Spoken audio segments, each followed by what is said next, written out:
नमस्कार दोस्तों। मैं दीपक गुप्ता।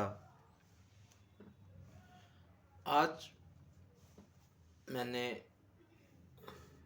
हम जब ऊंची ऊंची इमारतों को देखते हैं तो ये सोचते हैं कि ये कितना गौरव है हमारे लिए। लेकिन उसके बारे में हमारी कुछ थिंकिंग कुछ और होती है। जब जैसे आप दुबई में देखो, बहुत ऊंची ऊंची इमारतें हैं, बल्कि वो रेतीला शहर है, रेतीली कंट्री है, फिर भी वो आज दुनिया में सबसे आगे है। और वहाँ जो यहाँ से जाते हैं वहाँ से काम करने के लिए, जब वो वहाँ जाके देखते हैं यहाँ की बिल्डिंगें कितनी ऊंची हैं और दुबई कितना कामयाब कंट्री है, तो एक आम आदमी ये सोचता है कि ये उसकी कुछ समझ में नहीं आता। कुछ होगी तो सोच भी ऐसी होगी कि वो सोचते होंगे कि बादल भी उन्हीं में रहते होंगे। लेकिन ये सब गलत है। उसको बनाने में और कितनी मेहनत की ज़रूरत पड़ी होगी, ये एक आम आदमी नहीं सोच सकता। एक आम आदमी नौकरी करने वाला केवल ये सोचता है, मैं सुबह उठूँगा, ड्यूटी पे जाऊँगा, महीने के 30 दिन काम कर लूँगा और मेरी तनख्वाह 1 महीने की तैयार हो जाएगी। उससे आगे वो नहीं सोचता। लेकिन एक कामयाब आदमी, एक आगे बहुत बड़ा बनना, उसके लिए बहुत ही मेहनत करनी पड़ती है।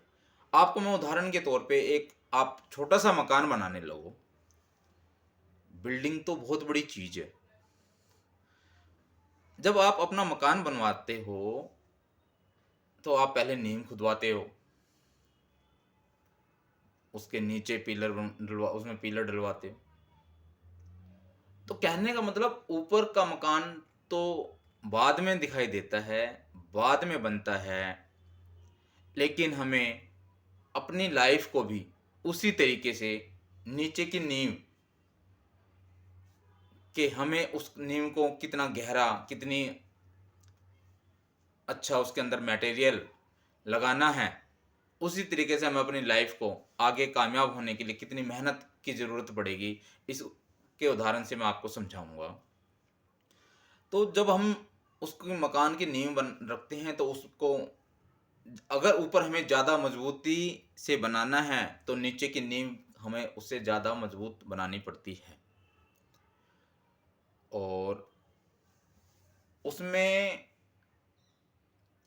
आपने देखा होगा, जो ऊंची बिल्डिंगें होती हैं उसकी नींव जो है उतनी ही मजबूत होती है। आप आज हम अपने भारत में अगर यहाँ देखें, तो जो एक आम आदमी 4 मंजिल का मकान बनाता है, जब उसकी नींव बना डालते हैं तो उसकी नींव 4 से 5 मंजिल के लिए उसके नीचे से ही मेहनत करके बनाते हैं। उसमें रोड़ी, पत्थर, कंक्रीट, सरिया, हर चीज़ और मजबूती से काम कराते हैं। फिर वो धीरे धीरे तैयार होता है। लेकिन हमारे उतनी जो लागत है, जो ऊपर का मकान है हमारा, जो पूरे 2 फ्लोर को बनाने में लग जाएगी, उससे ज़्यादा लागत हमारी नींव ले लेती है। लेकिन वो जो नींव लागत लेती है, तो ऊपर का फ्लोर वो इतना मजबूत ऊपर इतना मजबूत हो जाता है कि फिर आगे हमें घबराहट नहीं होती है। उसी तरीके से हमारी लाइफ है। हम जो मेहनत अगर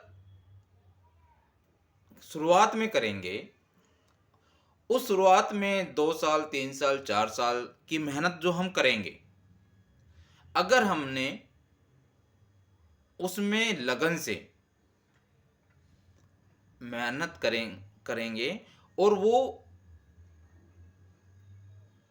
हमारा कार्य बहुत मजबूत अगर हो जाता है, सफल हो जाता है, तो फिर आगे आने वाले समय में वो 5 साल, 10 साल जो हमने मेहनत की, उसके बाद आगे मेहनत करने की ज़रूरत नहीं रहती है।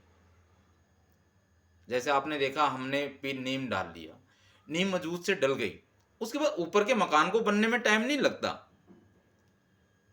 आपने देखा होगा, ऊपर लेंटर डाल दिया और लेंटर के ऊपर फिर जो फ्लोर बना रहे हैं, उसमें ना ही उतनी पैसे की ज़रूरत पड़ती है, ना उतने समय की ज़रूरत पड़ती है, और वो बन भी जल्दी जाता है।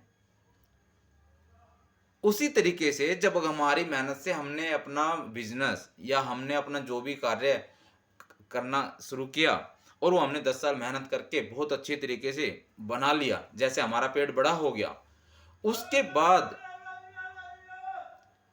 हमें उसकी टहनियाँ फैलने में, जैसे पेड़ की टहनियाँ फैलने लगती है ना, और उसके बाद वो पेड़ हरा भरा और बहुत बड़ा होता चला जाता है, उसी तरीके से हमारा कार्य, फिर हमें उस कार्य में मेहनत की ज़रूरत नहीं होती है। हमें उस कार्य को फैलाने के लिए केवल इन्वेस्टमेंट की ज़रूरत रहती है, जो कि हमने जो 10 साल मेहनत करी, हमने उससे उतना पैसा कमा लिया या कमाना शुरू कर दिया कि अब हम उसमें टहनियाँ निकाल सकते हैं, पत्ते अपने आप आने शुरू हो सकते हैं, और आने वाले समय में अगर हमने गलतियां नहीं की, तो फिर हमें एक पेड़ की तरह बड़ा होके और उसको हरा भरा रहने में कोई दिक्कत नहीं रहेगी। और समय जब हो जाएगा, तो बरगद की पेड़ की तरह, उसमें देखा होगा आपने, बरगद का पेड़ सभी पेड़ों से भी अच्छा है। उसकी जड़ें देखी होंगी आपने, ऊपर से नीचे आती हैं। एक बरगद का ही पेड़ ऐसा है जिसकी ऊपर से जड़ें नीचे आती हैं। तो उसी तरीके से जब हमारा पेड़ बड़ा हो जाए और उसके बाद जब हम उसे इतना बड़ा बना लें कि बरगद के पेड़ के लायक हो जाएं, तो हमारी जड़ें भी नीचे आने लगेंगी। और लेकिन मैंने पहले 2 वीडियो बनाई थी और केवल इसी चीज़ पे बनाई थी, जब हमारे पास हम नाकामयाब हो जाते तो हमें कुछ समझ में नहीं आता। उसके बाद जब कुछ कामयाबी होने लगती है तो थोड़ा-सा मैं भी आ जाती है।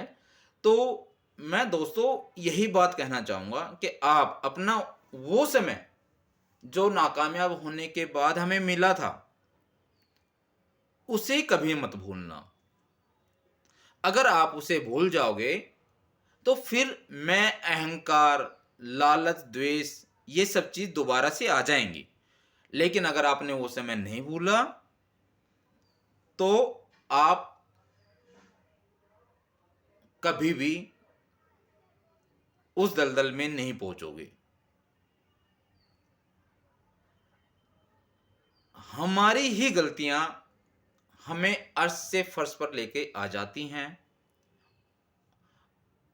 और गलतियां कुछ नहीं, केवल 2 ही चीज, जब अहंकार और अहम आप अपने में आ जाता है, वही सबसे बड़ा